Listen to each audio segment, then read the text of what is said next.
You're listening to PRI, Public Radio International. Ask not what paper towels can do for you. Ask rather, what can I do with more paper towels? On the next Open Spaces with Savannah Susanna Miles Davis, filmmaker and acclaimed historian Dr. Edgar Walter sits down to talk about his upcoming book, Paper Towels, A History. Chronicling the life and times of the founder of the paper towel movement in the United States, J.R.W. Bounty. Paper Towels, A History gives us a unique retelling of the story of paper towels, the men and women who made them, and their unique place in American cleanliness. Join me as I speak with Dr. Edgar Walter about Paper Towels, A History. I'm Edgardo St. Clair Hodgkin de Souza, filling in for Savannah Susanna Miles Davis, who's on assignment in Canada on an upcoming piece on sex tourism in the Hudson Bay area. Dr. Edgar Walter, welcome to Open Spaces. Thank you kindly. Dr. Walter, many people think we've always had paper towels. Tell us, is this true? Oh, heavens no, Edgardo. Nothing could be further from the truth. Prior to 1904, there was no such thing as a paper towel.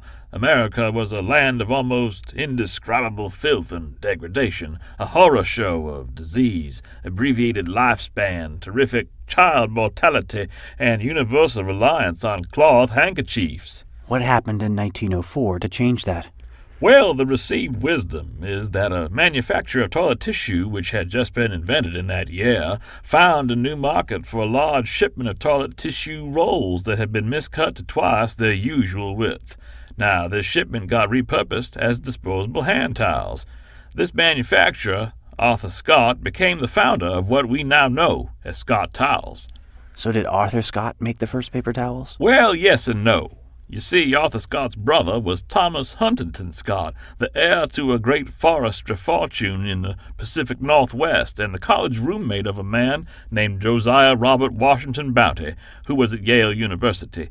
Now, T. Huntington Scott and J.R.W. Bounty were fanatical advocates of the idea of using American forests to advance the cause of cleanliness, and they had founded the American Paper Towel Council the very year that Thomas's brother Arthur made his fateful decision to market the first towels. Bounty and Scott eventually became friendly rivals in the paper towel business, and Mr. Bounty never let the Scotts forget that the idea, if not the execution of the paper towel, was the logical result of a series of speeches that Bounty gave in the summer of 1904. So tell me, who was J.R.W. Bounty, and what led him to the concept of the paper towel? Well, in the case of Bounty, it's more accurate to call his pursuit of the paper towel a dream more than a concept. Bounty was born in 1869 in California. He was well-to-do, the son of a railroad baron. He grew up with a fiery hatred of the Dean of American Conservation, John Muir. He felt that Muir had unfairly closed off many sections of prime California real estate and forest land to commercial development after he successfully established Yosemite as a national park in 1890. Bounty's father had a competing vision of Yosemite as a strip mine, and the younger Bounty never forgot the bitter loss his family sustained in the establishment of the national parks. Now, in your documentary, Paper Towels, A History, you indicate that Bounty founded the American Paper Towel Council as a sort of antidote to Muir's founding of the Sierra Club. Yes, that's right. Bounty absolutely hated the Sierra Club and everything associated with it. After college, he decided to band together with fellow industrialists to form a sort of benevolent society for millionaires, dedicated to lobbying Congress to spare the United States from establishing any more national parks. By 1904, he hatched the idea that forest land could be transformed into a product that no American had ever used prior to 1904, yet that would become so popular thereafter that no American could live without it. Some of his early speeches in this regard were preserved. Let's have a listen. Mr. Muir says that we must preserve the forests and the land that God has given us. Well, I say to you that the forests are dark, dirty, and filled with trees that have never signed any man's paycheck. My friends, I tell you that we must cut down the forests and let the sun shine in. We must wipe away life's unpleasantness with nature's magnificence. How shall we do this? It is to the triple virtues of towels made of paper, namely utility, absorbency, disposability. This, my friends, is my dream, that no child's runny nose, no son's spilled milk, no maiden's misapplied cheek rouge shall stand in the way of American progress from this time forward forevermore. All obstacles such as these will be wiped away entire, yes, wiped away, I say, by paper towels. Did Bounty achieve his dream of a spill-free America? Some would say yes. Within 10 years of that speech, paper towels had become a fixed part of the American landscape. No home was complete without a roll of paper towels by the time of the great flu pandemic of 1918. You outline in your book a fascinating cast of characters who formed the companies that made the first paper towels. Tell us a little bit about them. Well, of course, beyond Bounty and Scott themselves, there was also J.R.W, a fantastically wealthy heiress who married Walter Pacific, a vast landholder in the state of Washington.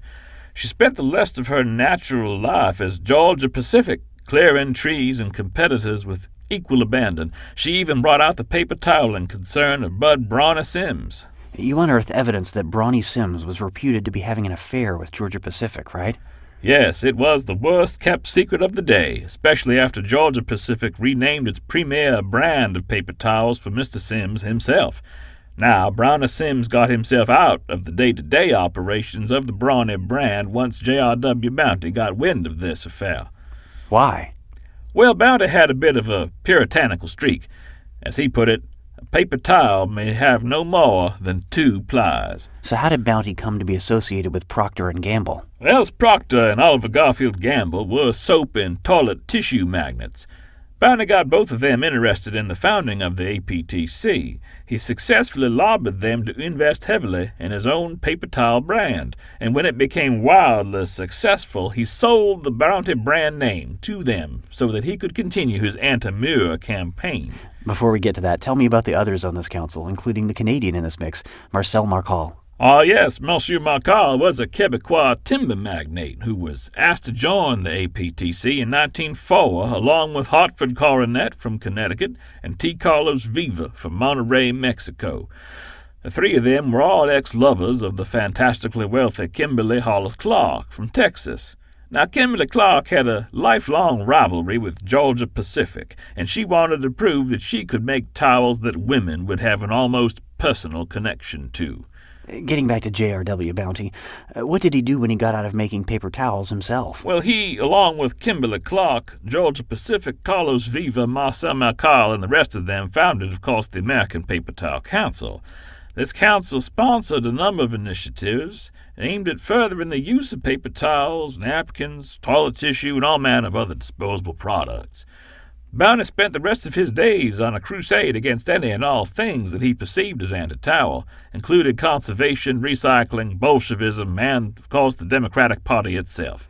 He was active in supporting the candidacy of Warren Harding, was he not? Oh, very much so. He saw absorbency as part of an American tradition of normalcy that continued into his death during the Second World War. What lessons do you think that the story of paper towels have for present-day Americans? I think that everything that America should take away from the story of towels can be gained by listening to the many quotable moments from his colorful speeches over the years, many of which he later chronicled in his autobiography, The Book of Bounty. We have some excerpts of those prepared by our staff this morning. Many have said that the American dream is to have gone from rags to riches. This is wrong on 2 accounts. First, rags belong in nightmares, not dreams, and nothing good ever comes from them. Second, one may go by means of paper towels from riches to even vaster riches. This is the sum of the American dream. Mr. Muir believes that Americans want communion with nature, fresh air, and parks to cavort in. Mr. Muir is wrong. What Americans want is abundant paper towels, easy living through absorbency, and landfills to hold it all in. We've been talking with Dr. Edgar Walter about his new biography of J.R.W. Bounty entitled Paper Towels, A History. Available now on Amazon.com and soon to be read in a 57-part series to be read on Tuesday afternoons on South Carolina Public Radio. Dr. Walter, it was a pleasure talking to you. Thank you, Edgar. On the next Open Spaces with Savannah Susanna Miles Davis, we speak with the last living daughter of Kimberly Hollis Clark, Georgia Pacific Park Davis, about her mother's famous relationship with J.R.W. Bounty. She was always famous for saying, I would really enjoy nature if it weren't for insects. I always admired her for that. Mama was an American treasure. Join me, Edgardo St. Clair Hodgkin de Souza, next time on Open Spaces with Savannah Susanna Miles Davis.